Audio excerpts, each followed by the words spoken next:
Welcome to my second instructional video on English tenses. The first video was about tense name recognition, so it enables you to figure out if you see a certain verb, what the name of the tense is by doing a little bit of puzzling and by separating the words or the verbs up into various bits or prefixes and suffixes. Now, the next bit that we're going to be looking at is the tenses in practice, which I think is far more valuable. Obviously, we use a tense as a means to a goal, not so much as a goal.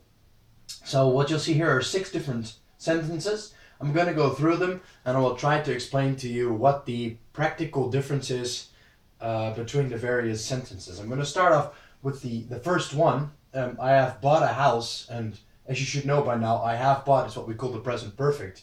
And I bought a car last week. Bought does not have, and it's also not a past participle, that it's a past simple.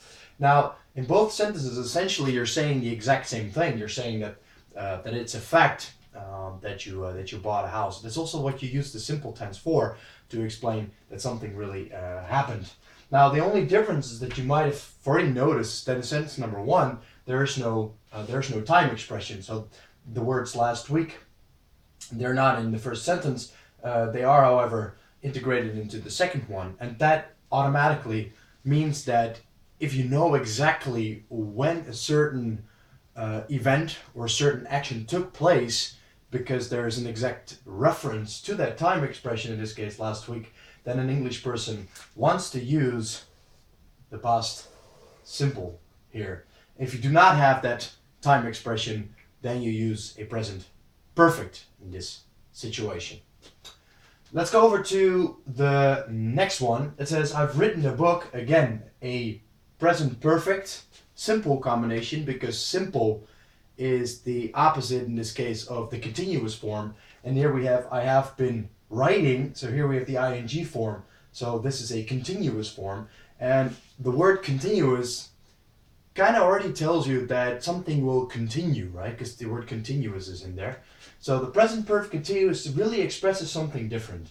In this case, if you say, I've written a book, you can really go to a person and show him the book and say, look, I've written a book. Here it is, I've written a book. If you want to add a time expression, you could say, hi, I wrote a book last year. I've written a book, I wrote a book last year, you add that time expression. And the second one says, I have been writing a book, and because it's continuous, it means that the action will probably be repeated or it will linger on. So when you say, I have been writing a book, it means that, I want the book to be at least 150 pages, and I've been writing a lot the past few weeks. Right now, as I'm talking, I'm not writing, but I've been writing a lot, and I'm up to page 75, but I still have at least 75 pages left to complete. So you go from a present perfect simple to a present perfect continuous, whereas this action is clearly done, and this one is still continuing on.